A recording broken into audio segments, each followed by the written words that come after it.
Très heureuse de vous retrouver encore une fois, mesdames et messieurs, et bienvenue dans ce journal. Voici les titres. Séance d'échange entre le professeur Komla Sanda et les enseignants-chercheurs de rang A à PIA. Visite à l'université de Kara de la directrice des affaires publiques de l'ambassade des États-Unis au Togo. C'était tout pour les titres. Encore une fois, bienvenue et merci d'être des nôtres. Renforcer le cadre de formation doctorale à l'université de Kara reste une préoccupation majeure pour les premiers responsables de cette institution.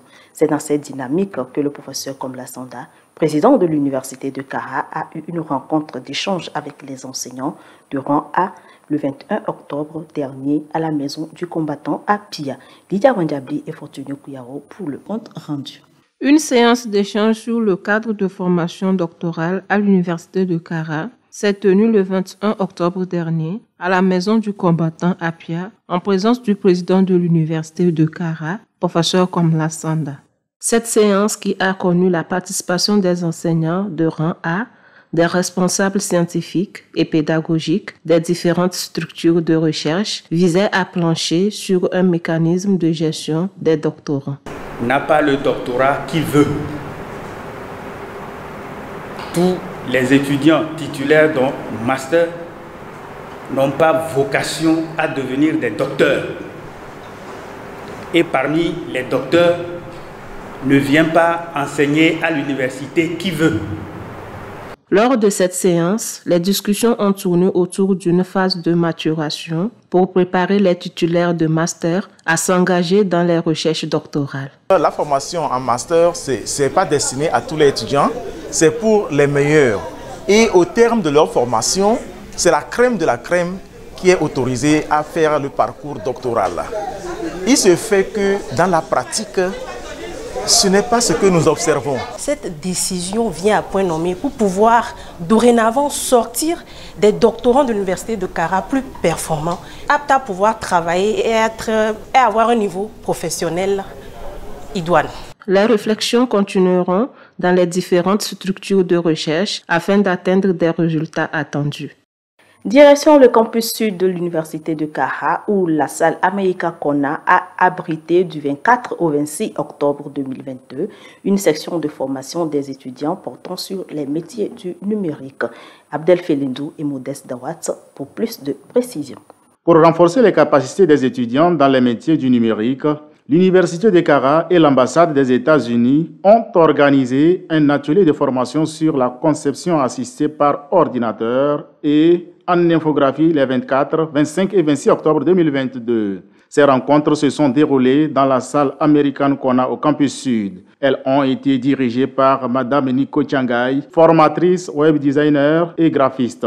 Pour un étudiant, qu'il ait la licence, le master ou qui vient d'avoir le bac, c'est très avantageux de maîtriser les logiciels de conception graphique. Ça peut lui permettre d'obtenir lui-même certains marchés.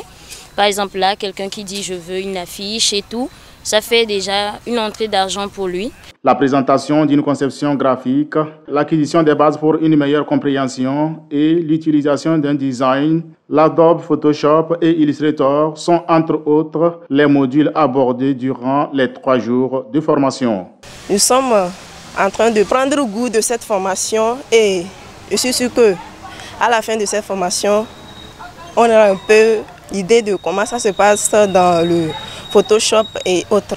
Je suis vraiment content par cette initiative et je voudrais que ces genres de formations puissent se répéter par la suite pour que nos jeunes frères aussi puissent aussi en profiter. Tout en espérant encore ces genres d'initiatives dans les jours à venir, que la plus-value de ces séances bénéficie aux participants.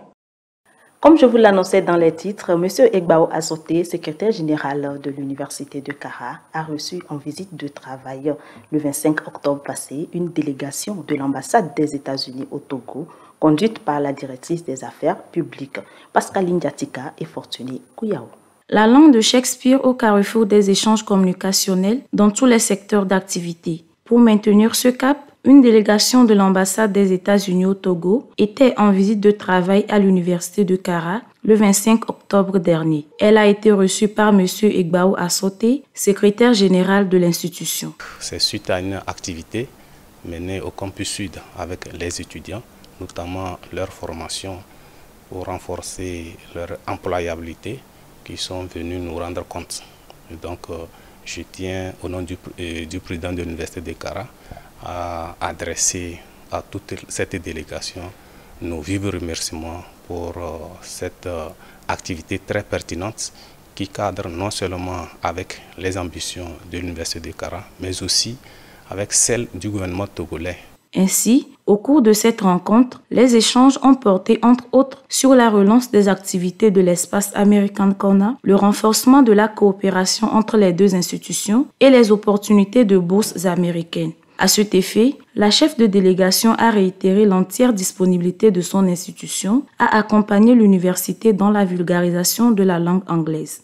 Je suis ici à Kara avec mes collègues pour vraiment renouveler notre engagement avec l'université après la pandémie. Le but de notre engagement ici, c'est l'éducation de qualité, la promotion de l'anglais et bien sûr l'employabilité des jeunes togolais. En marge de cette rencontre, la chef de délégation a remis un lot de matériel informatique offert par l'ambassade à l'université en vue d'intensifier la formation des étudiants. Mettons un point final à ce journal par le contenu de ce communiqué du président de l'Université de Kara relatif à l'ouverture d'une licence professionnelle en métier de la communication. Appel à candidature à la licence professionnelle en métier de la communication.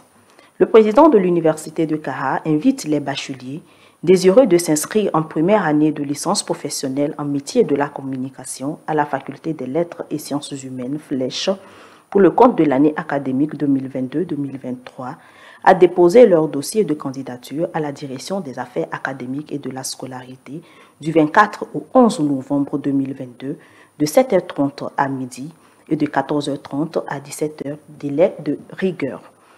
Peut candidater à cette licence toute personne titulaire d'un baccalauréat série A4, C, D, G1, G2, G3 ou tout autre diplôme équivalent et ayant pour but de se spécialiser dans l'un des domaines de la communication suivants: le journalisme, la communication digitale, la communication en langue de signes. Composition du dossier de candidature. Une demande manuscrite motivée adressée au président de l'Université de Kara, un curriculum vitae, une copie légalisée dossier scolaire du relevé de notes et de l'attestation du bac 2 ou tout autre diplôme équivalent, une copie légalisée dossier scolaire du relevé de notes du bac 1, une copie légalisée dossier scolaire des bulletins de seconde, première et terminale, une copie légalisée dossier scolaire de l'acte de naissance, 2 photos d'identité récentes, une quittance de 10 000 francs non remboursables payables à la Direction des Affaires académiques et de la scolarité pour étude de dossier, une attestation de mise en disponibilité ou une autorisation de l'employeur pour les travailleurs. Fait à Kara le 21 octobre 2022, signé le professeur Kombla Sanda, président de l'Université de Kara. Ainsi s'achève donc ce condensé de l'actualité de la semaine à l'Université de Kara avec cette pensée de Abraham Lincoln, un grand homme d'État américain. Je cite: « Un objectif bien défini est à moitié atteint. » Fin de citation. Merci de votre aimable attention et rendez-vous la semaine prochaine pour une nouvelle édition. D'ici là, portez-vous bien. Bonsoir.